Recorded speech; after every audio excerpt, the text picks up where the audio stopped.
श्री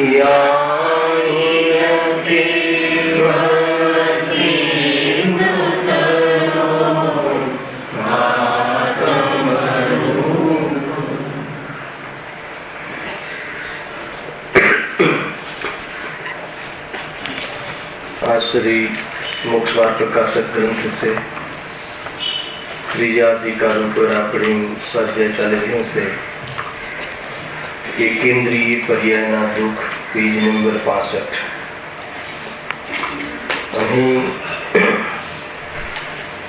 કર્મના ઉદયમાં કેન્દ્રીય જીવની કેવી પરિસ્થિતિ બનતી હોય છે અને પરિસ્થિતિમાં જીવ મહા દુઃખી થાય છે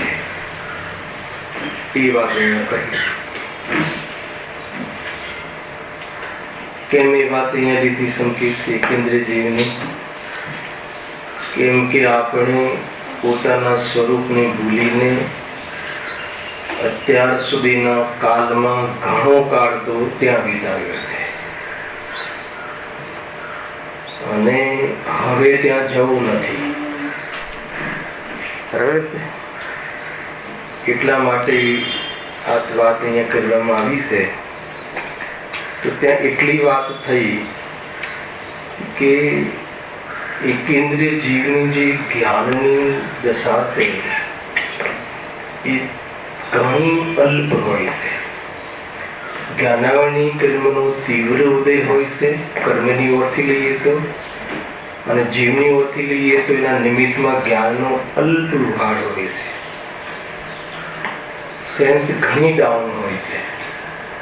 મોહનીય કર્મનો તીવ્ર ઉદય હોય છે. એમાં પણ દર્શન મોહનીય કર્મનો તીવ્ર ઉદયના કારણે જે પર્યાય પ્રાપ્ત થઈ હોય છે એને પોતાનું સ્વરૂપ માને છે. અને ચારિત્ર્ય મોહનીયના ઉદયમાં કઈ લેસ્યાઓ કહી અશુભ લેસ્યાઓ જ હોય છે. અશુભ લેસ્યાઓ જેમાં કે તીવ્ર કષાય હોય છે. અને એમાં અંતિમ વાત એ આવી કે કષાય તો ઘણો છે અને જ્ઞાન અલ્પ છે. આ પરિસ્થિતિ બતાવી એ કેન્દ્રીય જીવના જ્ઞાનની અને મોહની કષાય એના કારણે મહાદુખી છે એ ફળ બતાવે. 3 સ્ટેપ લીધા ને. કષાય તો ઘણી છે, જ્ઞાન અલ્પ છે એટલે ઘણો દુખી છે, મહાદુખી. તો તરત પ્રશ્ન કરે કે જ્ઞાન કિંચિત માત્ર છે, જ્ઞાન ઓછું છે, તો પછી કસાય કઈ રીતે કરે? અર્થાત તો જ્યારે જાણવાની શક્તિ જ નથી તો દુઃખી કઈ રીતે થાય? આ પ્રશ્ન આપણે કાલે ઉઠાવ્યો. જાણીએ તો આપણને દુઃખ થાય, જાણીએ જ નહીં તો દુઃખ શા? આપણા મગજમાં કોઈ ઘૂસેલું છે ને કે જ્ઞાન જ ના હોય કોઈ પદાર્થ વિશે, કોઈ કશું જાણતા જ ના હોય. આપણને કેન્સર થયું હોય શરીરમાં પણ જાણતા ના હોય ત્યાં સુધી તો દુઃખ ના થાય. જાણીએ ત્યારે દુઃખ થાય એમ અહીંયા કહે છે. જાણવાનો તો સ્વભાવ છે, સાંભળજો. જાણવાનો તો આત્માનો સ્વભાવ છે ને સ્વભાવ કોઈ દિવસ દુઃખરૂપ ના હોય. પણ અહીંયા એ લોજિક કહ્યું કે બીજું તમે કહો છો કે એને જાણવાની શક્તિ અલ્પ છે, અમને એવું લાગે છે કે જાણવાની શક્તિ ઓછી હોય તો પછી કઈ રીતે કસાય કઈ રીતે કરે અથવા દુઃખી કઈ રીતે થાય? જાણે તો દુઃખી થવાય ને. એ પ્રશ્ન અહીંયા આપણે કાલે ઉઠાવ્યો. તો જાણવાના સ્વભાવથી કોઈ થોડી દુઃખી થાય છે. તો શરીરમાં જે એકત્વ બુદ્ધિ છે, મોહ છે, મોહના કારણે જે દુઃખી થાય, બરાબર, એની ચર્ચા આપણે લીધી હતી. એમાં એમને એક ઉદાહરણ આપ્યું હતું. ત્યાંથી પછી આપણે વિષય આગળ ઉઠાવીએ. કયા વ્યક્તિનું સમજાવવું છે? એકેન્દ્રિયનું. અને ઉદાહરણ લેવું છે આપણે પંચેન્દ્રિયનું, કેમ કે આપણને સંબંધી ખ્યાલમાં આવે છે. એકેન્દ્રિયના દુઃખનો ખ્યાલ આપણને નથી આવતો, ભાવ વાસ્તુ નથી કે કઈ રીતે દુઃખી હોય. પણ એટલું તો ભાષે છે ને એકેન્દ્રિય છે એટલે એનું જ્ઞાન એકેન્દ્રિય સંબંધિત છે, અલ્પગાળ છે. અને કષાય તો ઘણી છે, મોહ તો ઘણો છે, તીવ્ર છે. એટલા માટે એ કઈ દુઃખી ઘણો થાય છે. જો અમે એક લીટી લખી, હવે કસાય તો ઘણો, પણ શક્તિ સર્વ પ્રકારે કરીને ઘણી અલ્પ હોવાથી ઘણા દુઃખી થઈ રહ્યા છે. અને અંતમાં શું લખ્યું? કાંઈ ઉપાય પણ કરી શકતા નથી. ઉપાય પણ કરી શકવાની ક્ષમતા નથી. તો અહીંયા એ પ્રશ્નના જવાબમાં ઉદાહરણ એમ કહ્યું કે કોઈ આંધળો વ્યક્તિ છે, મનુષ્ય જીવ લીધો એના ઉદાહરણ તરીકે કોઈ વ્યક્તિ આંધળો છે, મૂંગો છે ને બહેરો છે. એટલે કેટલી ઇન્દ્રિયો ગઈ? 3 ઇન્સ્ટ્રુમેન્ટ ડેમેજ છે. કઈ કઈ? આંધળો એટલે ચક્ષુ, બહેરો એટલે કર્ણેન્દ્રિય, ખ્યાલ આવે, અને મૂંગો છે. મુખ્ય 2 ઇન્દ્રિય ડેમેજ છે. બોલવાની પણ શક્તિ, આત્મા બોલી શકતો નથી, પણ બોલવાની ઈચ્છા તો કરે છે ને. તો એ પ્રકારેની જીવની પરિસ્થિતિ છે. તો પણ ઘણી કશાય કરતો જોવામાં આવે છે. કેમ? ઉપરથી એની કશાય વધે છે. ઓછું જ્ઞાન એની કશાયને ભડકાવે છે. જોઈ લેજો તમે, જ્ઞાન ઓછું હોય તો કશાયને ઓર ભડકાવે છે. આ સ્વરૂપ છે. હે, જાણવાની ઈચ્છા ઘણી છે અને શક્તિ નથી. જાણવાની ઈચ્છા, ઈચ્છા એટલે મોહ. તમે સમજો ફરીથી કે જાણવું એ તો સ્વભાવ છે, સમજો. અને ઇન્દ્રિયોના માધ્યમથી જાણવું એ તો વિભાવ છે. ફરીથી ખ્યાલ આવે? 2 વાત સાંભળજો. જાણવું તો સ્વભાવ છે, જાણવું તો સ્વભાવ છે. આપણે જાણવું આપણો સ્વભાવ. પછી આપણે ઇન્દ્રિયોના માધ્યમથી જાણીએ છીએ. અવલંબન એ જ્ઞાનનો અલ્પ જ્ઞાન રૂપ વિભાવ છે. અલ્પ જ્ઞાન છે. ત્યાં સુધી મિથ્યાત્વ કે વિપરીતતા કે ત્યાં સુધી કશાય નથી. છે વિભાવ. કેમ વિભાવ? અલ્પપણાના અપેક્ષાએ વિભાવ. જાણવું જ્ઞાનમાં થાય છે, પણ કોઈનો આશ્રય લઈને જાણવું, કોઈનો અવલંબન લઈને જાણવું, એવું જ્ઞાનનું જાણવાની પ્રક્રિયાનો વિભાવ પણ છે. ત્યાં સુધી પ્રોબ્લેમ નથી. પછી પરમાંથી સુખ આવે છે એમ જાણવું એ મિથ્યાત્વ છે. એમ તો મિથ્યાત્વ છે. પરમાંથી જાણીને સુખ થાય છે, પરને જાણીને સુખ થાય છે, ને આને જાણીને દુઃખ થાય છે. કોઈ પરિસ્થિતિને જાણીને દુઃખ થાય છે ને કોઈ પરિસ્થિતિને જાણીને સુખ થાય. શબ્દ સુખ જાણીને, એમાં જાણવું તો સ્વભાવ, પણ કોઈ પરિસ્થિતિ સારી લાગે છે એને જાણીને સુખ થાય છે, અને કોઈ પરિસ્થિતિ ખરાબ લાગે છે એને જાણીને દુઃખ થાય છે. તો એ થઈ ગયું મિથ્યાત્વ. એટલે જે પરિસ્થિતિ જાણીને સારી, જાણીને સુખ લાગે છે એની જાણવાની ઈચ્છા થવી, એ ચારિત્ર મોહ છે. ખ્યાલ? અને જેને જાણીને દુઃખ થાય છે એના પ્રત્યે અરતિ ભાવ જાગવો. ખ્યાલ? એ બધું શું છે? ચારિત્ર મોહ છે. આ આખું પેકેજ છે જીવનું. અત્યારનું આ પરિણામ છે. આપણે પણ એમ જ કરીએ છીએ. જાણવું તો સ્વભાવ છે, પરંતુ આને જાણીને હું સુખી થઈશ, આને જાણીને હું સુખી થઈશ, તરત જ આપણે બહુ. અને હવે એમાં એ કહે કે જાણવાની ઈચ્છા તો ઘણી છે. માન લો કે કાલે આપણે પ્રવચન થઈ ને અહીંયા ગુરુદેવ અષ્ટપાવનમાં, તમને ત્યાંનો જ પ્રયોગ બતાવો કે મારું આવું થયું, સાંભળવું ને પછી 5 મિનિટ સાંભળીને ઊભો થયો. નિરંજનભાઈએ મને ઊભો રાખીને પ્રશ્ન કર્યો. બરાબર? એ તો પછી એમને કયો પ્રશ્ન કર્યો અને પછી મેં શું જવાબ આપ્યો એ મેં તમને કહ્યું. નહીં તો તમને શું થાય આખા પ્રવચન દરમિયાન? એમને જે અષ્ટપાવર મોહપાવ સંબંધી એમને ચારિત્રનો પ્રશ્ન થયો, મને પૂછ્યું ભાઈ આમ કેમ છે, ગુરુદેવ આ કહ્યું તો પછી મેં એનો ખુલાસો કર્યો. બરાબર? પેલા એમને કહ્યું, પણ તમને ત્યાં શું થયું. કેટલો અંદરમાં જાણવાની ઈચ્છા તો છે, પણ જાણવાની શક્તિ નથી. ખ્યાલ? તો અંદર થાય ને શું નથી? ઈચ્છા ઘણી હોય ને જાણી ના શકીએ તો. એટલા માટે અહીંયા દુઃખ એમ કહ્યું. તો આંધળો વ્યક્તિ અને બહેરો પુરુષ, પેલો અમે તમને સિદ્ધાંત બતાવ્યો કે આ રીતનું સ્વરૂપ છે. તો આંધળો ને બહેરા પુરુષને જ્ઞાન તો ઓછું છે એ પદાર્થ સંબંધી, શબ્દ સંબંધી, એ બધા રંગ આદિ સંબંધી, છતાં એ સંબંધી આકુરતા વધારે થાય છે. કેમ આકુરતા થાય છે? જાણતો નથી એટલે, કે જાણવાની ઈચ્છા છે એટલે? જાણવાની ઈચ્છા છે પણ એને ઉપાય કરવાની શક્તિ નથી, જાણવાની શક્તિ નથી. એ રીતે હવે એક ઇન્દ્રિયમાં જોડો. આ વાત એક ઇન્દ્રિય ચાલે છે, એને તો 5 ઇન્દ્રિયો, 4 ઇન્દ્રિય અને મન બધા પીડાઈ ગયા છે, અને જાણવાની ઈચ્છા તો બધી છે. એટલે કેટલો જે દુઃખી હશે એમ અહીંયા કહેવાનું છે. હવે આગળ,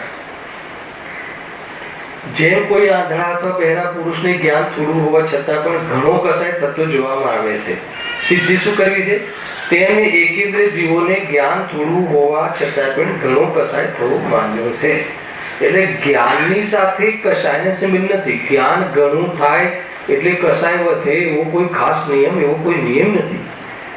જાણીએ એને કસાય થાય એમ નહીં, ખોટું માનીએ એને કસાય થાય એ બરાબર છે, પણ જાણીએ એને કસાય થાય, ઘણું જાણીએ છે. એ તો પડોશમાં પણ જાણીએ છે કે આના ઘરમાં દેવાળું નીકળી ગયું, જાણીએ છે તો કેમ દુઃખ નથી થતું? કસાય થયું એટલે દુઃખ થયું.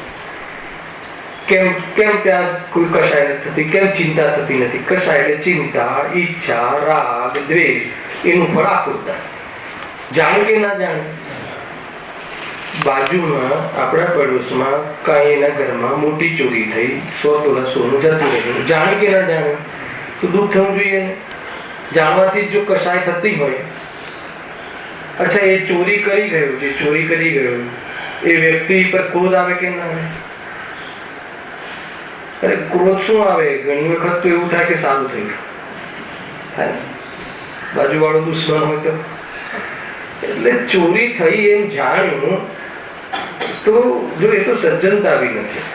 કોઈને બહારમાં પ્રતિકૂળતા આવે અને એમાં ખુશ થાય જીવ, તો લૌકિક પણ એની સજ્જનતા નથી. ખેર એ વિષય નથી લો, એ સૈદ્ધાંતિક વાત. મને બતાવો, વાત આને એમ ઉપાડી છે કે ભાઈ જાણવાથી કશાય થાય, જાણીએ તો કશાય થાય.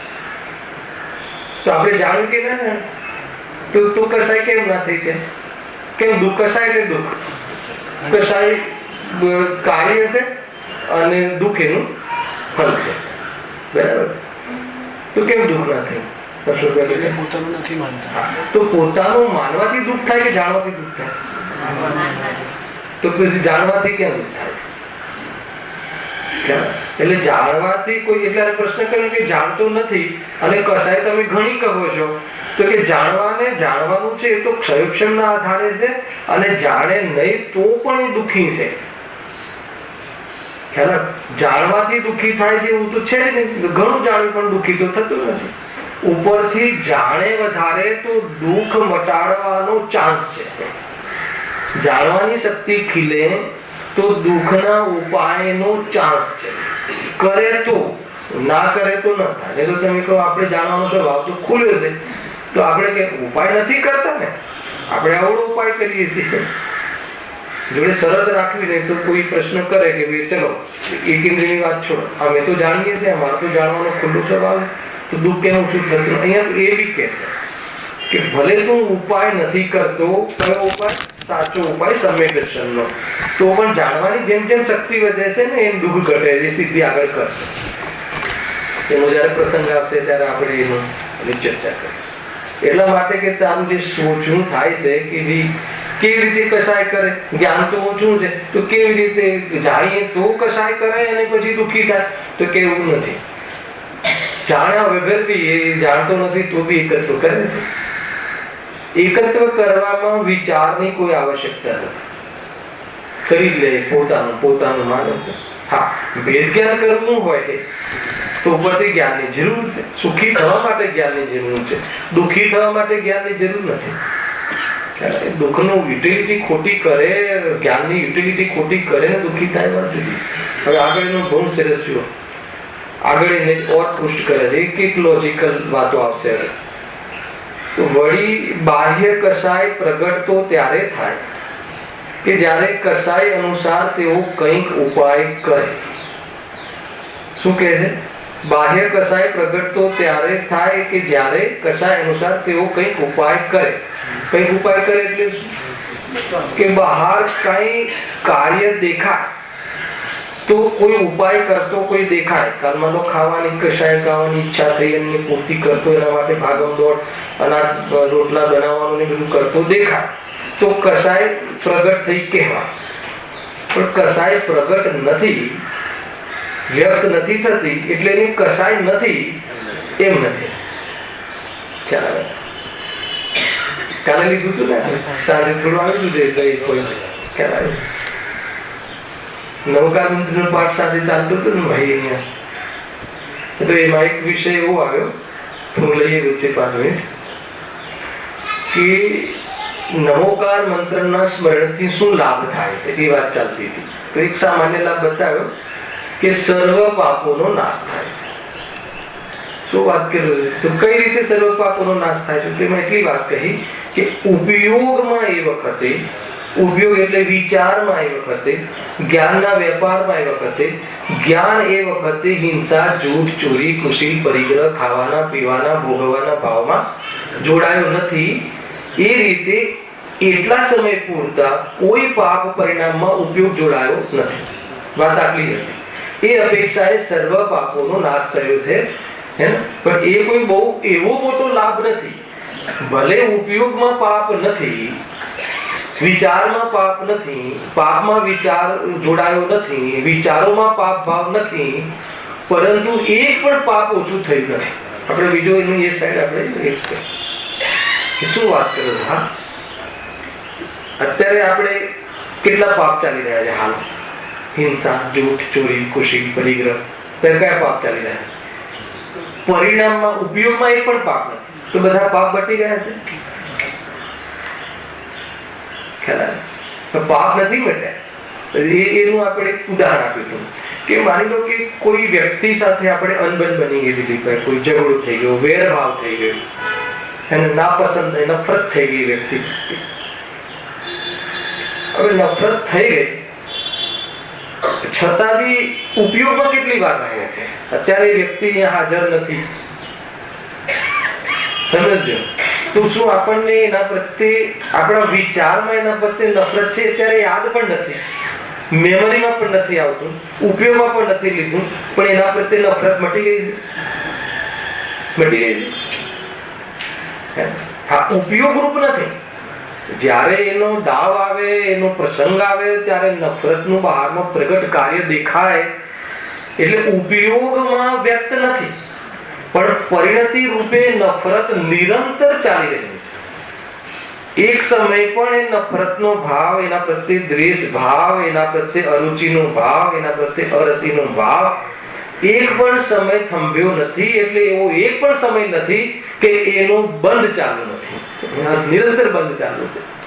એવો એક પણ સમય નથી કે બંધ અટકી ગયો, નિરંતર ચાલુ. એટલું જ નહીં, કદાચિત લોક લાજે એ વ્યક્તિ સામે મળી જાય અને બહારનો વ્યવહાર તો તમારો ભદ્ર હોય, આવો ભાઈ, બેસો ભાઈ, બેસ, ભોજન લો, નાસ્તો લો, ઘરે આવ્યા હોય તો મહેમાન તો માથા ફેરશે, ભલે બધી દુશ્મન હોય, કહેવાય છે ગુજરાતીમાં તો આવે, પણ અંદર જે એ વખત તો કદાચ ઉપયોગમાં આવી પણ જાય, આવી આમ છે, પણ જયારે ઉપયોગમાં ના હોય તો પણ એનો વેરભાવ ચાલુ રહે છે. ખ્યાલ? એટલે પાપ તો, પાપ પરિણામ છૂટ્યા નથી. ભાવ તો સમ્યક દર્શન પૂર્વક જ થશે, અને એના પહેલા પછી એક દેશ ત્યાગ થશે, પછી સર્વ દેશ ત્યાગ થશે. ગઈ રાતે પછી ઘણી બધી ચર્ચાઓ આપણે વિસ્તારથી કરી. આપણને ખ્યાલ નથી આવતો, કોઈ આપણી પરિણતિ ચાલુ રહે છે ભાઈ, બધી જ વાસનાઓ ચાલુ રહે છે. અત્યારે વ્યક્ત નથી, કોઈ કાર્ય દેખાતું નથી. અચ્છા, ખાવાનો ભાવ અત્યારે છે કે નહીં? નથી. ખાવાના ભાવનો ત્યાગ થઈ ગયો છે. તો ત્યાગ નથી થયો તો નથી એવું કઈ રીતે કહેવાય? ખાવાના ભાવનું કોઈ કાર્ય બહારમાં દેખાતું નથી. ખ્યાલ આવે છે? એ રીતે ગજબની વસ્તુ છે. કાંદા બટાટાનો ત્યાગ કર્યો છે, ખાવાનો ભાવ છે કે નહીં? ભાઈ કે ત્યાગ કર્યો, ત્યારે જ કહેવાય, ક્યારે કહેવાય કે જયારે સમ્યક દર્શન થાય ત્યારે જ એનો સાચો ત્યાગ તો થાય. એના પહેલા સામાન્ય નિયમ ગણાય છે, એની ના નથી. આપણને ત્યાગ માનો કે પરિણામમાં નથી તમને. અત્યારે મેં એક ઉદાહરણ આપ્યું હતું જયારે પ્રવચન કરતી હતી કે સર્વસિદ્ધિના દેવનું છે ભાઈ, સમ્યક દ્રષ્ટિ ક્ષાયિક સમકીતિ. સર્વસિદ્ધિમાં એ જીવો ભાવલિંગી સંતો એવી જગ્યાએ અહીંયાથી જયારે આયુષ્ય સમાપ્ત થાય પછી ત્યાં જન્મે. હવે ત્યાં 33 સાગર માત્ર આત્માની ચર્ચા, એક પણ સમય બ્રેક નહીં, કેમ કે એમને ખાવા પીવાનો કોઈ વિકલ્પ હોતું નથી. ખ્યાલ આવે કે નહીં? એ પાછી બીજી વાત છે. ભોજન જ નથી ત્યાં તો ઉપવાસ કેટલા? જેટલું આયુ હોય ને એટલા 1000 વર્ષ જાય ને, હજારો, ત્યારે એકવાર વિકલ્પ આવે, અને વિકલ્પ આવે તો કંઠમાંથી અમૃત ઝરે એટલે સંતુષ્ટિ થઈ જાય, એને રોકી ના શકે અમૃતનું. એટલા વર્ષ સુધી ભોજનનો ભાવ નથી આવતો તો પછી ઉપવાસ કહેવાય કે ના કહેવાય? તમે વિચાર કરજો. એટલે પરિણામ ઉપયોગમાં નથી આવતો.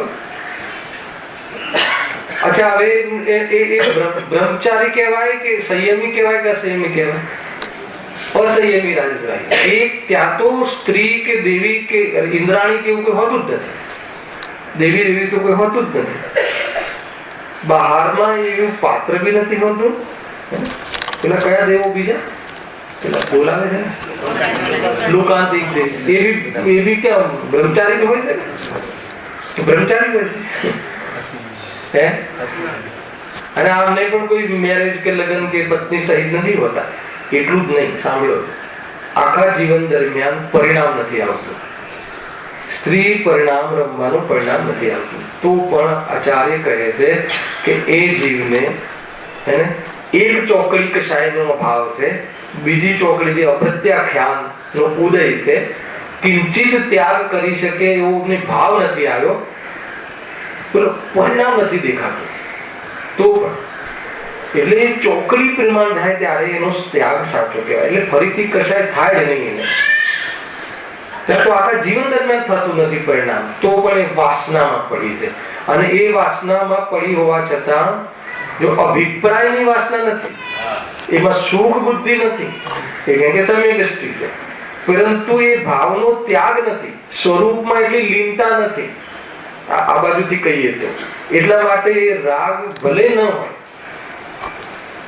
ગજબ છે. કોઈ આખું જીવન લગ્ન નું જીવન ન રહે, લગ્ન વગર રહે, પણ સમ્યક દ્રષ્ટિ ના હોય તો એનું બ્રહ્મચર્ય વ્રત ખાલી એક સાદાચાર કહેવાય છે, પણ બ્રહ્મચર્ય વ્રત ન કહેવાય. કારણ કે બ્રહ્મચર્ય વ્રતમાં એક કશાયનો અભાવ એના ઓળિયામાંથી નીકળી નથી ગઈ, સત્તામાં પડ્યું છે, વાસનામાં પડ્યું છે. અને આપણી વાસનામાં કેટલા ભાવો પડ્યા હશે, એટલે પૂજ્ય પરિવર્તનની સિદ્ધિ થાય છે. નહીં તો ક્યાંથી? તો બહુ જોરદાર વાત છે. તો અંદર પરિણામ ચાલુ. આપણે તો શું સમજીએ છીએ કે ખાલી ઉપયોગમાં આવે ને એટલું જ ગણાય, તો કેટલું નથી, વાસનામાં પડ્યું રહે. હવે એને શું વ્યક્ત, અચ્છા મને બતાવો કે આપણે એક બાળક હોય છે, બાળક બરાબર, તો બાળકને આપણે શું કહીએ છીએ કે ઇનોસન્ટ છે, સાંભળે, નિર્દોષ છે, મુનિવત છે. આપણે નાનું બાળક હોય, 1 મહિનાનું, 1 વર્ષનું, કે એકદમ નગ્ન રહે, કપડા બપડા વસ્તુ, કે મુનિ જેવું દેખાય છે. તો મુનિમાં ને બાળકમાં અંતર નથી. એ બાળકમાં કોઈ મેથોન કે બીજા કોઈ પરિણામ કે બીજી કશાયો વ્યક્ત નથી, પણ બધું જ છે, પ્યોર સંસારી છે. અનંત સંસાર મિથ્યાત્વ છે, પણ વ્યક્ત ન હોય એટલે કશાય ન હોય એમ નથી. આ એ પકડ ચાલે છે. વ્યક્ત ના હોય, પ્રગટ ના હોય, બહારમાં કોઈ કાર્ય ના દેખાય. કાર્ય દેખાય ત્યારે તો ઓર અતિ જોડાયો કહેવાય.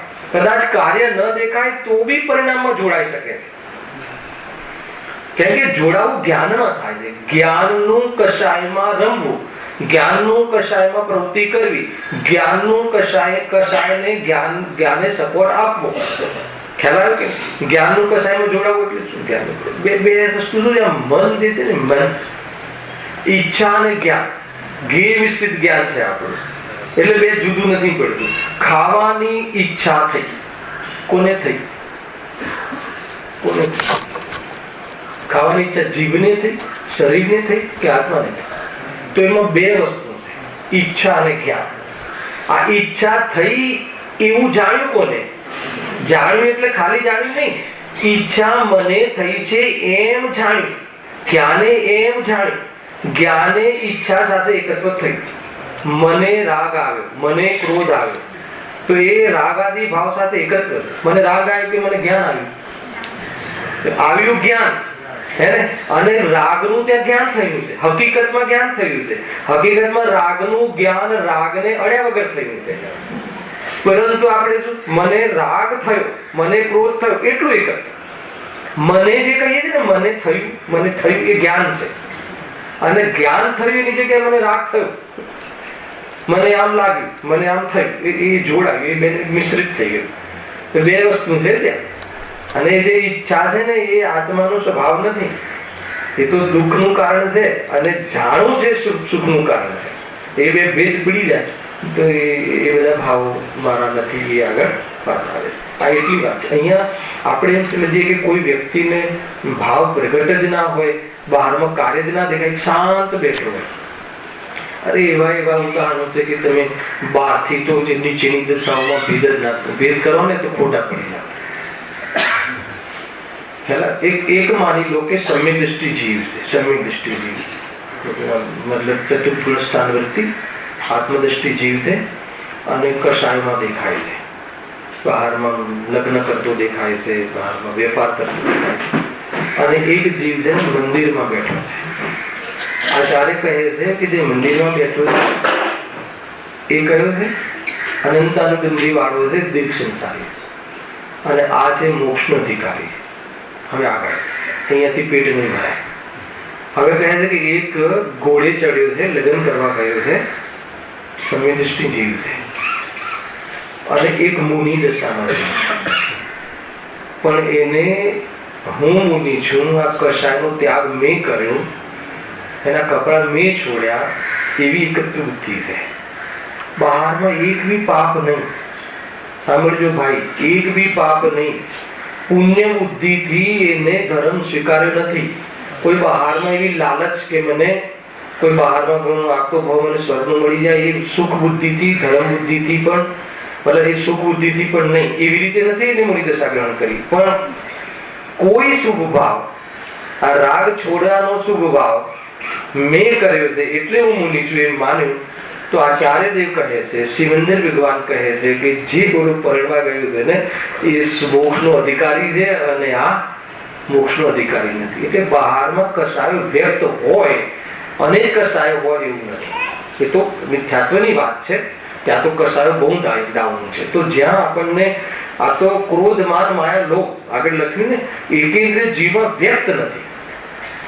વ્યક્ત નથી એટલે નથી એમ નહીં. આ એ પ્રકરણ ચાલુ જો. વળી બાહ્ય કસાય પ્રગટ તો ત્યારે થાય કે જ્યારે કસાય અનુસાર તેઓ કંઈ ઉપાય કરે. કંઈ ઉપાય કરે એટલે કસાય અનુસાર કંઈ કાર્ય કરે, કંઈ પૂર્તિ કરે, એની પૂર્તિ કરવા અર્થે કંઈ પ્રયાસ કરે, તો બહારમાં પ્રગટ થઈ એમ કહેવાય. પણ તે શક્તિહીન છે, તેથી ઉપાય કાંઈ કરી શકતા નથી. શું કહ્યું? કોણ શક્તિહીન છે? તે એટલે એકેય છે. શક્તિહીન છે એટલે કઈ શક્તિ નથી? જ્ઞાન શક્તિ નથી. જ્ઞાન શક્તિ નથી એટલે ઉપાય કરવા માટેની સેન્સ નથી. અને આપણે માટે ઉપાય કરવાની સેન્સ છે. એટલે ઉપાય સાચો કરવાની જગ્યાએ, ભેદ વિજ્ઞાન કરવાની જગ્યાએ એની પૂર્તિ કરવાની, એ સેન્સની યુટિલિટી કરીએ છીએ પૂર્તિ કરવા માટે.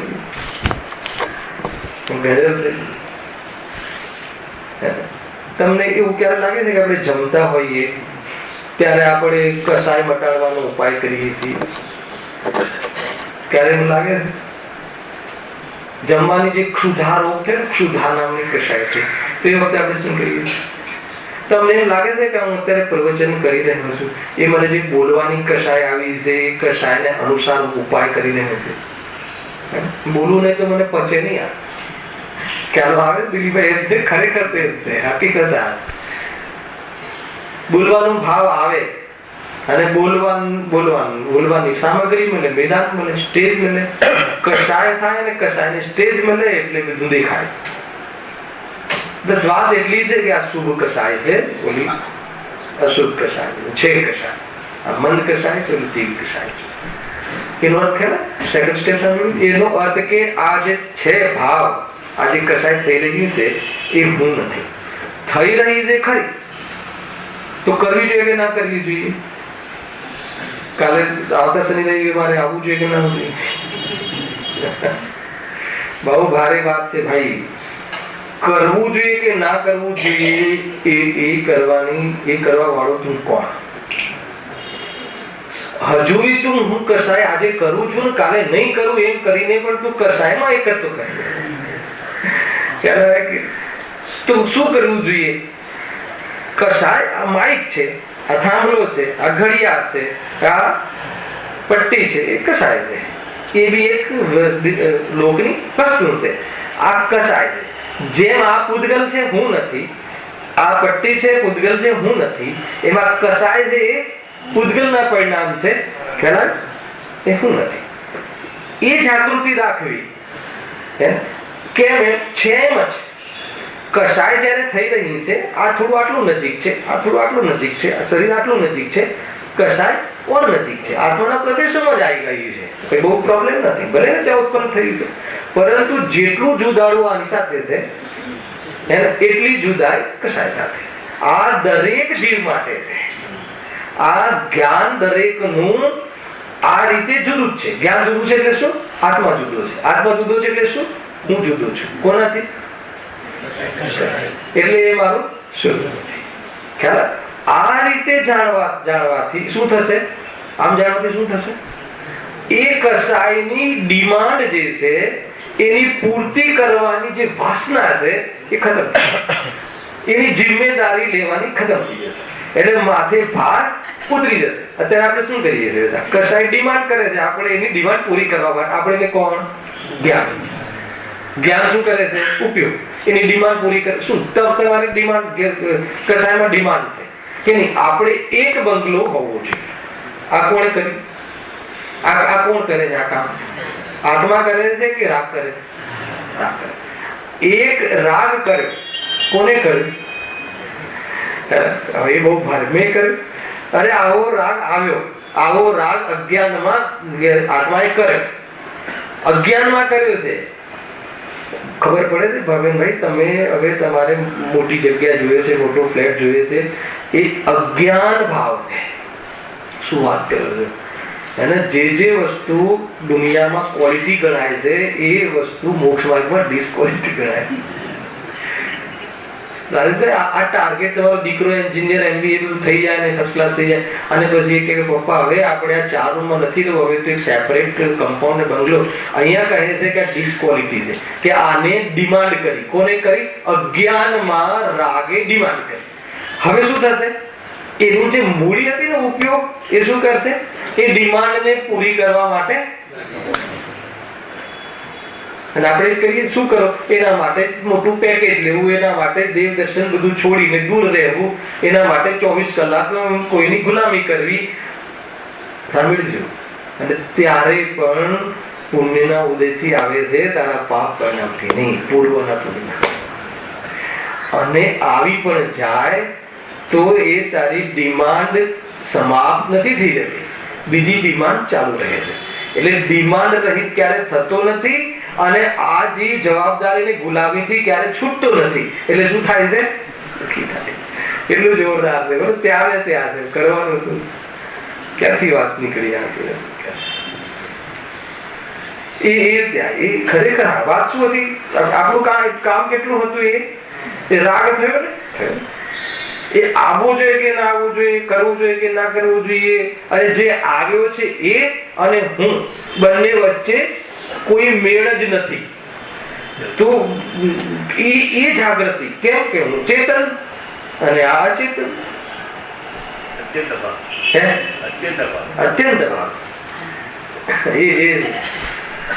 चैतन्य तत्व के भीतर परिपूर्ण ज्ञान का सागर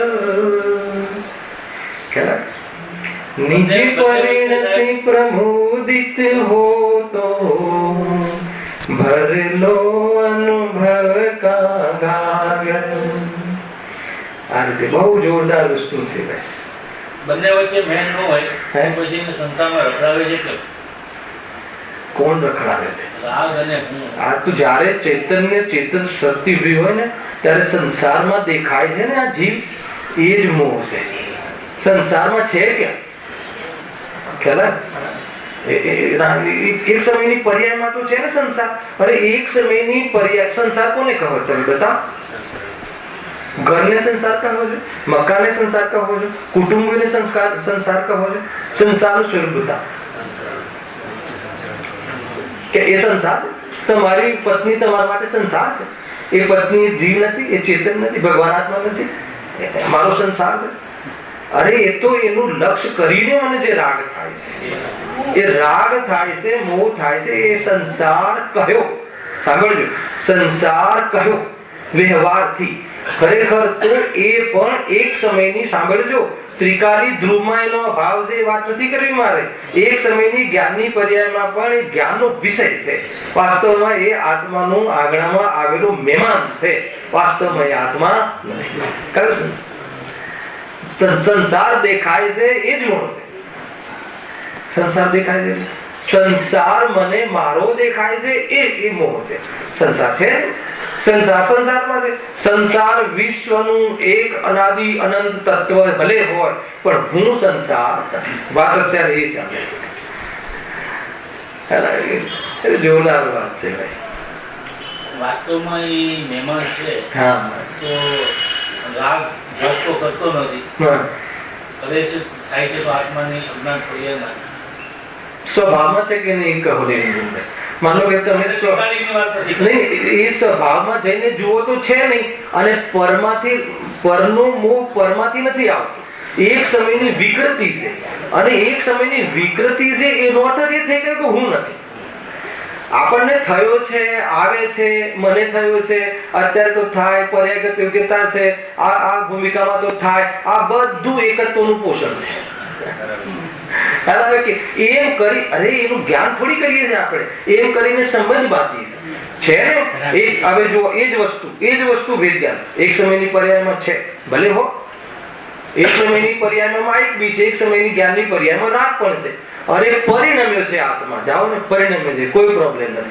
પરિણમ્યો છે, પણ એ પરિણમ્યો છે એ વખતે ખરેખર એક સમયની જ્ઞાનની પર્યાયમાં રાગ છે. આ રાગ છે, આ રાગ છે, આ રાગ છે. રાગ છે એનો અર્થ જ્ઞાન નથી. એમ અનુભવમાં આવે સમ્યક જ્ઞાન. અને એવું રહે વસ્તુનું સ્વરૂપ. એવું રહે એટલે રાગ પણ રહે, જ્ઞાન પણ રહે. પણ જ્ઞાન રાગ થઈ જાય કોઈનું તો પછી પ્રોબ્લેમ આવે. આજ સુધી કોઈ પણ અજ્ઞાન અવસ્થામાં કરેલા રાગને પણ જ્ઞાન અને રાગ, આત્મા અને રાગ બે એક થયા નથી. અજ્ઞાનીના પણ એને દેખાયું નથી એટલે અજ્ઞાની. અજ્ઞાન એટલું જ છે, બે અલગ દેખાય નથી. હા, પર્યાયમાં રાગ હોવો એ કોઈ પ્રોબ્લેમ નથી. રાગને પોતાનું સ્વરૂપ માનવું એ અહીંયા તો કહે છે કે તું પોતાનું માને તો ભી તારું નથી. ગજબ છે.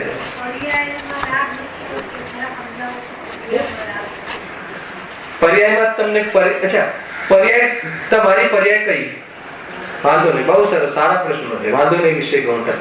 તમે આત્મા છો ને, તમારી પર્યાય કઈ? જ્ઞાન. હવે તમને રાગ આવ્યો, ભક્તિનો રાગ આવ્યો, આપણને શોભે રાગ, ભગવાનની ભક્તિનો રાગ આવ્યો. તો રાગ આવ્યો તો એ પર્યાયમાં રાગનું જ્ઞાન થયું કે પર્યાયમાં તમારું થઈ ગયું? કેમ તમે પર્યાયમાં પણ કેમ નથી? એ કે પર્યાયમાં એનું જ્ઞાન જ છે. એ રાગ જતો રહે છે અને જ્ઞાન રહે છે. કાલે રાગ આવ્યો હતો, આજે રાગ નથી, પણ કાલે રાગ આવ્યો હતો, જ્ઞાન આજે છે. એટલે જ્ઞાન એ મારી પર્યાય, મારી વાનગી, ચેતનને અનુસરીને થવા વાળું કાર્ય છે. અને રાગ એ થયો હતો એ વખતે પણ મારો. વાત એ નથી. આ પહેલું સ્ટેપ. આ સાંભળીને શું નક્કી કર્યું? કેમ આવ્યો ને કેમ ના આવ્યો છોડી દે. આવ્યો એ તું, એ કોણ, આ કોણ. મતલબ કે બિલ્ડિંગમાં આગ લાગી, મારે ત્યાં નથી લાગી ને, લાગી કેમ લાગી ને આપણે ત્યાં પહેલું શું જોઈએ? કેમ લાગી વિચારીએ, એ તો પછી વિચારીએ. પહેલા શું વિચારીએ? પહેલું પણ શું રાજુભાઈ કે આગ લાગી આપણા ક્યાં નથી લાગ્યા, બસ મારે ત્યાં નથી લાગ્યા. હવે પછી કરો વિચાર કેવી રીતે થયું ને કેવી રીતે ના થયું, કોઈ પ્રોબ્લેમ નથી. એ રીતે બસ હવે પછી ગમે એટલી પર્યાયનું ધ્યાન કરો, કર્મના ઉદયમાં થયું, પરનું લક્ષ કરી, મારામાં નથી કુશળ ને, બસ હવે તારે જેટલા પ્રમેયો લગાવો એટલા લખાય. એ છે રાગમાં જ્ઞાન ને આનંદ આવતો નથી એટલે મારું નથી, ભૂતગલના લક્ષ્ય થાય છે એટલે મારું નથી, અને એની હયાતીમાં આત્માનો અનુભવ થવો અશક્ય છે, અને કે એનું લક્ષણ આકુલતા છે. એટલે એ મારું નથી, એની આખી પહેચાન થયો છે. કેમ થયો છે? અરે રખડાવે છે એ વાત તો પર્યાયની ઓળખી છે, એ તો કથન વ્યવહારનો. કોણ રખડાવે છે? ક્યાં આત્મા બહાર આવ્યો છે?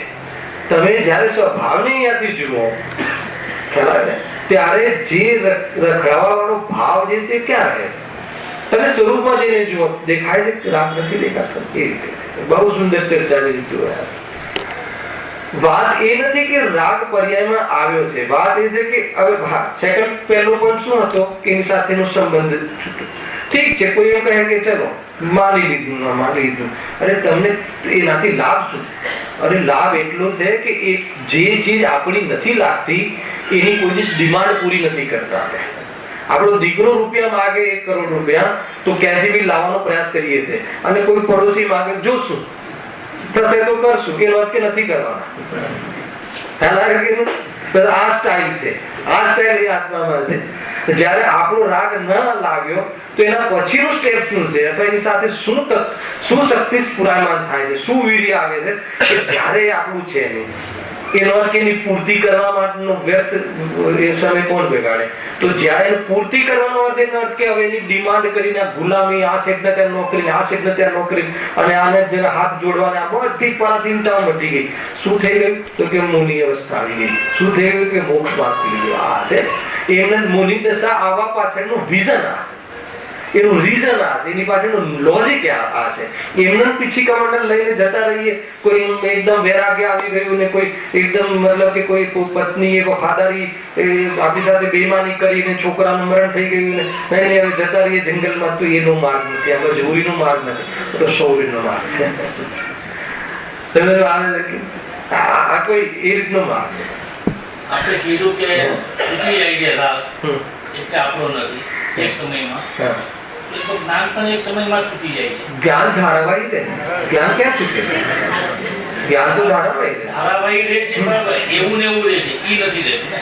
પણ નવું ને નવું. અચ્છા, એ જ્ઞાન છે આગળનું જ્ઞાન ગયું ક્યાં? પૂર્વની પર્યાયનું જ્ઞાન ગયું ક્યાં? લહેર સાગરમાંથી ઉઠી અને એ ઉઠી પાછી સાગરમાં સમાઈ. તો જ્ઞાન ક્યારે બી કશું, એ તો કર્મની ઓરથી જ એના વિભાગો છે. જ્ઞાનમાં કાંઈ ઓછું નથી થયું, જ્ઞાનમાં કાંઈ જતું. નવું જ્ઞાન થાય છે તો આગળનું જ્ઞાન થાય છે કે? રાગની પર્યાય ક્યાં ગઈ? રાગની પર્યાય તો આચાર્ય કહે છે ક્યાં ગઈ એ મને ખબર જ નથી.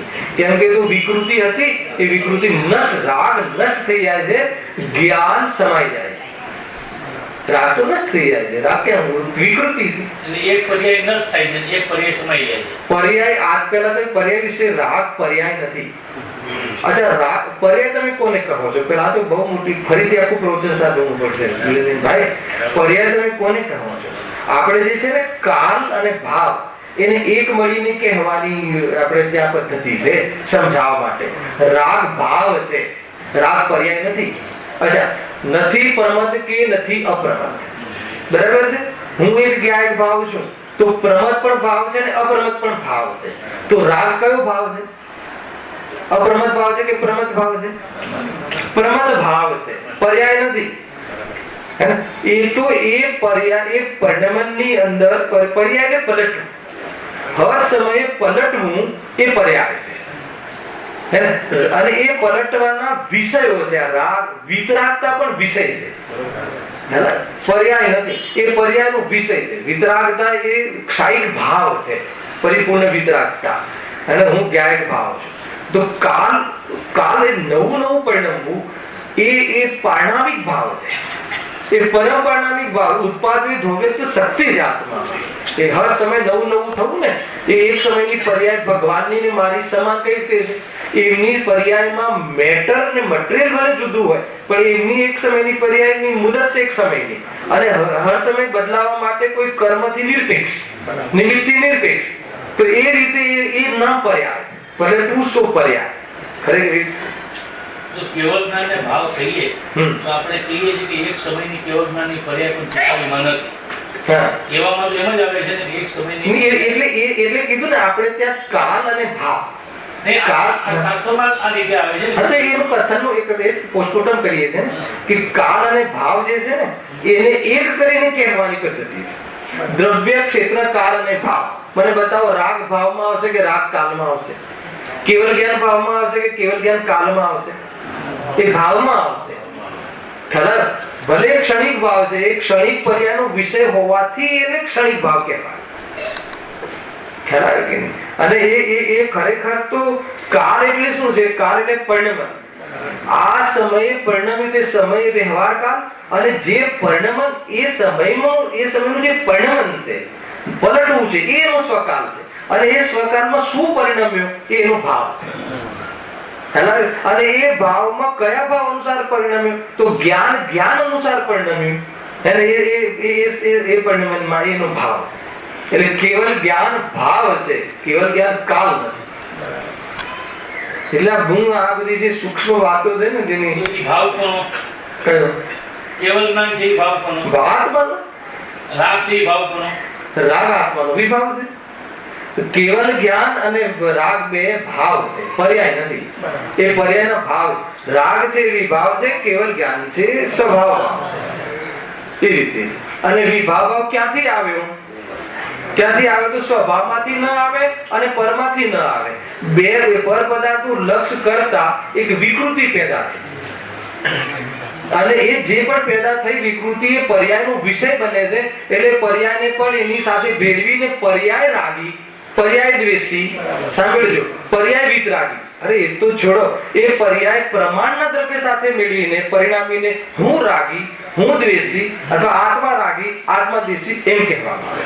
અરે કથનના કેટલા ભેદ છે. હવે બતાવો, આત્મા રાગી તો આત્મા રાગી છે, તો એ પર્યાયને ભેળવીને કહે છે. એવું કહેવાનું એનું પ્રયોજન છે. જ્યારે ક્યાંથી જીવની દ્રષ્ટિ છોડાવી છે, કેવી રીતે દ્રષ્ટિ છોડાવી છે, ત્યારે એને અલગ અલગ રીતે કહેવાની પદ્ધતિ છે. આના માટે તમારે ફરીથી એક નય ચક્રનું અથવા એક નય વિભાગને સમજવું બહુ જરૂરી છે. અને નિરૂપણ કરવા પાછળનું શું મહત્વ છે, એનું શું એંગલ છે, સમજવું બહુ જરૂરી છે. કારણ કે જ્યારે જો હવે આ જ વાત આપણે વાત ચાલે છે બધી નિમિત્ત પ્રધાન, અને આજે વાત ઉઠાઈ બધી ઉપાદાન પ્રધાન. હવે પાછું મારે એ જ ભણાવવાનું છે કે જીવ અનાદિથી દુઃખી છે, રખડે છે. અને નિરંજનભાઈને કીધું ક્યાં રખડે છે? તો હવે આ બે વસ્તુમાં જયારે વિરોધ ન લાગે, એનું નામ સ્યાદવાદ, એનું નામ અનેકાંત. અરે જીવ એટલે ખરેખર રખડે છે ને, એ બધું જ તો પર્યાયની ઓરથી વહેવાનું કરે. પાછું પર્યાય શબ્દ વાપર્યો. પર્યાયની ઓરથી એટલે કે પર્યાયમાં એને સંગતિ કરી જ્ઞાને, હે ને, એટલા માટે ત્યાં પર્યાયની ઓરથી કહે. અને ખરેખર તો બધા ભાવો પ્રગટ જે થાય છે, એ પ્રગટ થાય છે એ અપેક્ષા એને પર્યાય સાથે, કાલ સાથે જોડીને કહ્યું કે આ પરિણમે. ખરેખર પરિણમવું, પ્યોર પરિણમવું, પલટવું એ આત્માની પર્યાયનો સ્વભાવ છે. અને કયો ભાવ એ પર્યાયમાં ખ્યાલમાં આવ્યો, એ ભાવ છે, એનો વિષય છે. પ્રવચન સારમાં કહે છે સિમિગાથામાં કે એક સમયની પર્યાયમાં વિતરાગતા, રાગ બધું વિષય.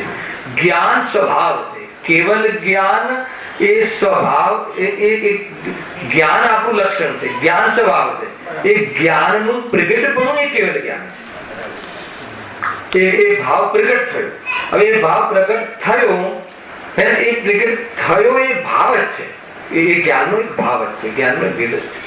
હવે આ રીતે ક્ષયોપશમ જ્ઞાનનો અભાવ થયો અને ક્ષાયિક ભાવ પ્રગટ થયો. તો ક્ષયોપશમ અને ક્ષાયિક બે ભાવ છે. અને અભાવ થયો વેર થયો ઉત્પાદ થયો એ પર્યાય છે. દિલીપભાઈ આવું છે. વેર થયો, કોનો વેર થયો તો કે ક્ષયોક્ષમ. શાનો ઉત્પાદ થયો તો બે વસ્તુ તમને લાગે છે એમાં બે વસ્તુ છે. જે ઉત્પાદ વે છે ને એ પર્યાય છે અને જે ક્ષાયિક અને ક્ષયોક્ષમ છે ને એ ભાવ છે. એ બે ભાવ છે એક જ સમયમાં. જ્ઞાન છે એ ભાવ છે. હા, જ્ઞાન ભાવ કેવળ જ્ઞાન છે એ ઉત્પન્ન થાય છે. કેવળ એને પર્યાય કેમ ન કહેવાય? પર્યાય નો ભાવ છે એ કેવળ જ્ઞાન છે ને. પર્યાય નો ભાવ મને અચ્છા, મને 5 ભાવ બતાવો. એક તો જ્ઞાયક ભાવ, પરમપરિણામિક ભાવ, ક્ષાયિક ભાવ, ક્ષયોક્ષમ ભાવ, ઉપશમ ભાવ, ઔપશમિક ભાવ. તો આ બધા ભાવ છે 4 પર્યાય રૂપ કયા. તો પર્યાય રૂપ કયા એ પર્યાયમાં પ્રગટ થાય છે, જીવના ભાવો પ્રગટ થાય છે. એટલે આપણે એને પર્યાય એક પ્રકારથી વ્યવહારથી કહીએ છીએ. પર્યાય તો પ્યોર પર્યાય જો તમારે સમજવું તો ઉત્પાદ દ્રવ્ય એ પર્યાય છે. પ્યોર જવાબ તમારે પર્યાયને અલગ કરવી હોય, કાળને અલગ કરવું હોય, કાળ ફેક્ટર સમજવું હોય દ્રવ્યની અંદર તો પલટવું એ પર્યાય. અને પલટવું એ કોને પલટવાનું અગર સિદ્ધિ કરવી હોય તો ભાવની ઓળખી સિદ્ધિ કરવી પડે છે કે આ ભાવ છે, આમાં આ ભાવ છે. એટલે એ ભાવને વચ્ચે જોડીને પર્યાયને આપણે ત્યાં કાળ અને ભાવને એક કરીને જ પર્યાયને કહેવાની પદ્ધતિ છે. પણ સર્વજ્ઞના કાળમાં દ્રવ્ય ક્ષેત્ર કાળ ભાવ ચારે ચાર જુદા દેખાય, ચારે ચાર એને અન્ય દેખાય. એટલી ખરી વાત છે ભાઈ. વિચાર કરજો, એને તમે ઓર વિચાર કરજો અને પછી ફેર ચર્ચામાં લેશું. આપણે સ્વતંત્ર ચર્ચામાં બી લેશું. બહુ સારો વિષય છે. હા, એટલે એક જ ઝટકે ન બેસે ને. એ તો એને બહુ વિચાર કરવો પડે. કોઈ બી પ્રમેય હોય ને તો એ પ્રમેય માટે વિચાર કરવો પડે. એ વાત એને માનો કે આત્માને રાગી કહેવો એ નિશ્ચયથી કે વ્યવહાર ખ્યાલ કે ઘણી વખત એને પણ નિશ્ચય છે. આત્માને રાગી કહેવો એ નિશ્ચય છે અને આત્મામાં રાગ કહેવો એ વ્યવહાર છે. હવે આ બધા ભેદો તમને આ નહીં ખ્યાલ આવે તો ક્યાંથી ખ્યાલ આવશે? કેમ કે રાગરૂપ પરિણમન કરે છે, ખરેખર તો એ નિશ્ચય છે.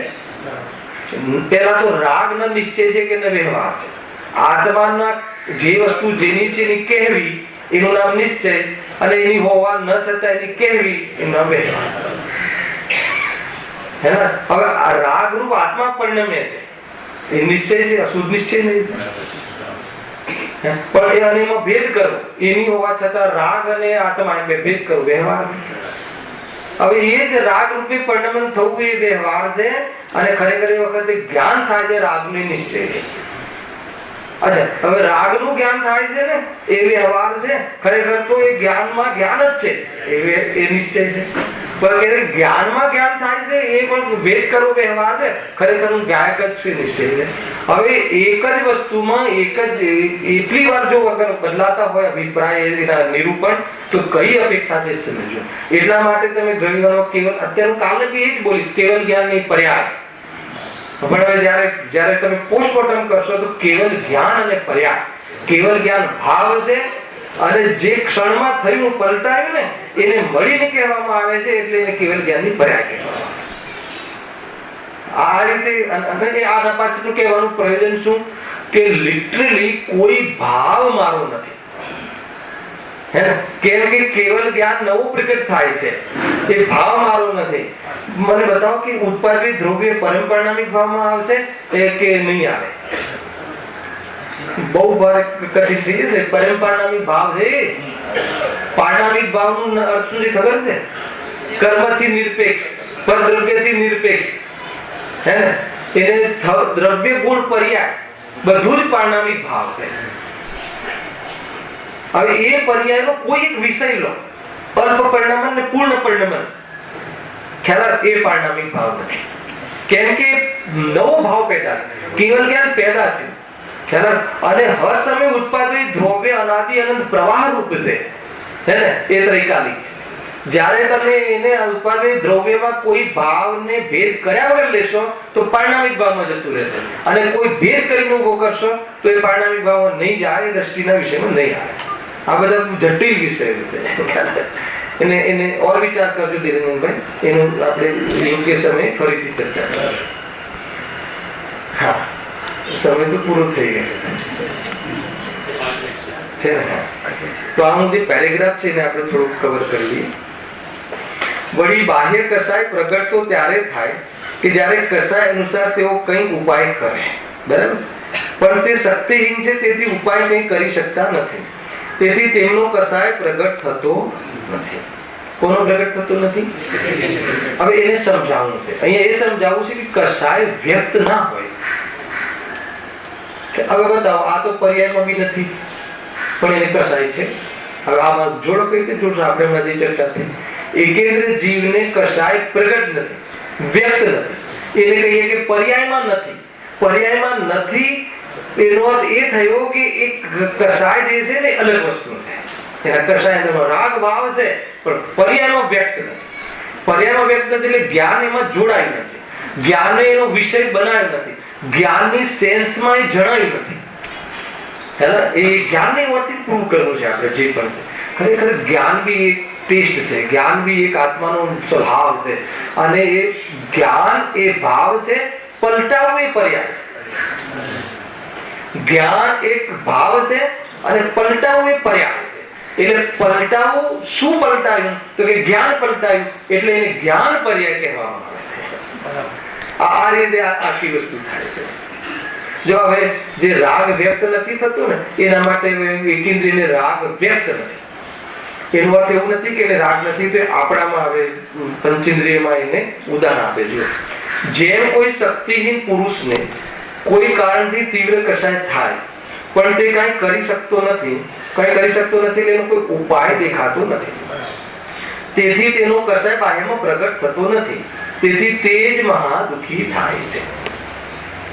ખ્યાલમાં માન લો કે કોઈ તમે માન લો કે હું ખાધી બેઠું જો તમે કઈ બી બોલ્યા ત્યાંથી પણ મનમાં મને ક્રોધ આવે છે કે આમ ભાઈ કઈ બી આમ છે તેને ક્રોધ આવે છે. હવે અધરનો ક્રોધ આવે છે પરંતુ એમ થાય કે સભામાં કેવું લાગશે, કઈ પણ બોલીશ તો કેવું લાગશે, કોઈ કેવું કહેશે, એ બીકથી કે કોઈ અન્ય ડરથી કે કોઈ અન્ય ડરથી. એક માન લો કે નોકરી આપણે ત્યાં કરતો હોય એટલે તમે ગમે એમ બોલો કે બી ગાળવાળ દો તો આમ એક પણ સામે કંઈ પણ પ્રતિકાર બતાવતો નથી. તો તમને એમ લાગે છે વિતરાગી છે? તો તમને એમ લાગે છે એને કસાય નથી? છે પણ વ્યક્ત નથી. અચ્છા, છે તો કસાય છે તો દુઃખ છે ને?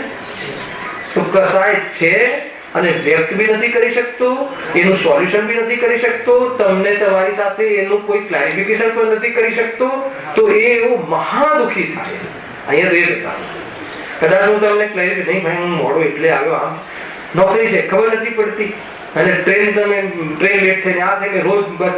હવે તમારે કઈ ક્લેરિફિકેશન મારા બધા થઈ ગયા આમ થઈ ગયા તો હું તમારા જ કામે ગયો હતો, તમારા જ દીકરાને ત્યાં ડોક્ટર એ ક્લેરિફિકેશન આપે તો હમણાં સેટ ઠંડો થઈ જાય, પણ એ ક્લેરિફિકેશન આપવાનો એને ચાન્સ જ નથી.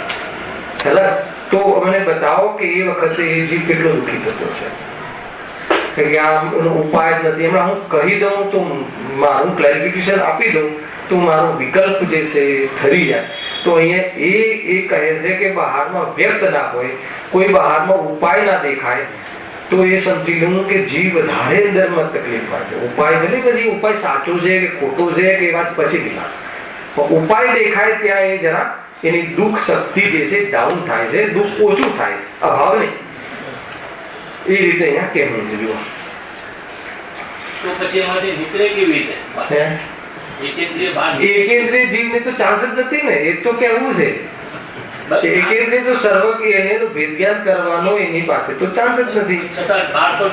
બહાર નીકળે છે એના માટે એક જ્ઞાનને લીધું હતું લાસ્ટ પીરિયડ લીધું હતું કે એને એકેન્દ્રિય જીવને પણ એવી કોઈ કશાયની બનતા થાય છે કે જેને લઈને એ ઉપર આવે છે ત્યારે એને એકેન્દ્રિય. હવે એમાં તો એવું લખી દીધું ધીરેન્દ્રભાઈ કે એ જે પણ ભાવ થાય છે કેવી ગમે છે. હવે ત્યાં કઈ વિશુદ્ધિ અને ખાલી 2 3 ને સીધો મનુષ્યમાં અને જેવો તેવો મનુષ્ય નહીં, તે તીર્થંકરના ઘેર જન્મ લે છે. અને એટલું જ નહીં, એ ભાવે મોક્ષ થઈ જાય છે એવી યોગ્યતા વાળો. હવે એને ત્યાં કયા મંદિરમાં ગયો, કયું સ્વાધ્યાય કરીને કયું છે ઝાડમાં પહેલી વાર નિત્યની ભૂલથી હજુ તો એક વાર બહાર આવીને પાછો ગયો હોય એવું પણ નથી. તો બધા તો હવે કેવી રીતે થયું? તો ત્યાં કહે છે કે એને જે પણ અને લેશ્યાઓ એકાંતે અશુભ કૃષ્ણ ને એ બધી લેશ્યાઓ કાપોત ને ગઈ અને એની અંદર એ બી કોઈ મંદ પડી હશે, એને પાપ બી મંદ તીવ્ર હોય છે. એક જ ભાવ હોય. માની લો કે તમે એક જ વસ્તુ તમે કોઈ કાર્ય કરતો હોય, ભોગ કરતો હોય, એક પાસવી રીતે કરે, એક સજ્જનતાથી કરે, તો એમાં બી પરિણામોમાં અંતર હોય. હવે પણ એને યોગ્ય, મનુષ્યને યોગ્ય તરસ પર્યાયમાં પણ તો એને યોગ્ય કોઈ બી કેવલી જાણે છે કે કયો ભાવ છે. ત્યાં પછી એટલું કહીને ત્યાં એ રીતે શું કરે. તમને 2 મિનિટ એક વાત કહીને, ગુરુદેવની એક વિદ્વાનના મોઢે સાંભળી હતી પ્રવચનમાં કે એક આ રીતે એક વૈરાગ્યની વાત ચાલતી હતી, એકેન્દ્રની ને આ બધી. ગુરુદેવ જામ્યા હતા, એક રિયલ વાત હતી, અને એકેન્દ્રના દુઃખ બતાવે અને ગુરુદેવ વૈરાગ્યમાં આવે એ રીતે. એમની તો બહુ પાછા કરુણામય આવે એટલે આવે. તો એવામાં એક ભાઈએ પૂછ્યું કે આ કોણે જોયું? ચાલુ ભાષા, ચાલુ પ્રવચનમાં ગુરુદેવની સામે હિંમત કરી કઠિન, કોણે જોયું? ગુરુદેવને કોઈ વાર ના લાગે જવાબ આપતા, અને એમને કોઈ આમ કોમ્પ્યુટરને તો વાર લાગે. ગુરુદેવે તો ઇમિડિયેટ શું? ભગવાને જોયું. વિશ્વાસ છે સર્વજ્ઞનો? ભગવાને જોયું. એટલું ગમ્યું મને, બીજી કોઈ વાત નહીં. ભગવાને જોયું છે, ભગવાને કહ્યું છે. નહીં તો બધા છોકરાઓ કે કોને જોયું બટાકામાં જીવ છે, કોને જોયું એકેન્દ્રિય પાણીમાં જીવ છે. ભગવાને જોયું, સર્વજ્ઞ ભગવાને કહ્યું. બહુ મોટી વાત છે. સર્વજ્ઞનો વિશ્વાસ નથી તો સર્વજ્ઞ સ્વભાવ જ્ઞાન ડેવલપ, એવું કોઈ જ્ઞાન છે કે એને જાણી શકે છે, અને એ જ્ઞાન એને કહ્યું છે. અને એટલો વિશ્વાસ ના હોય તો વાત ક્યાંથી આગળ ચાલે? એ રીતે ઘણી બધી વાતો છે. નેક્સ્ટ રહી વાત સહેજાનંદી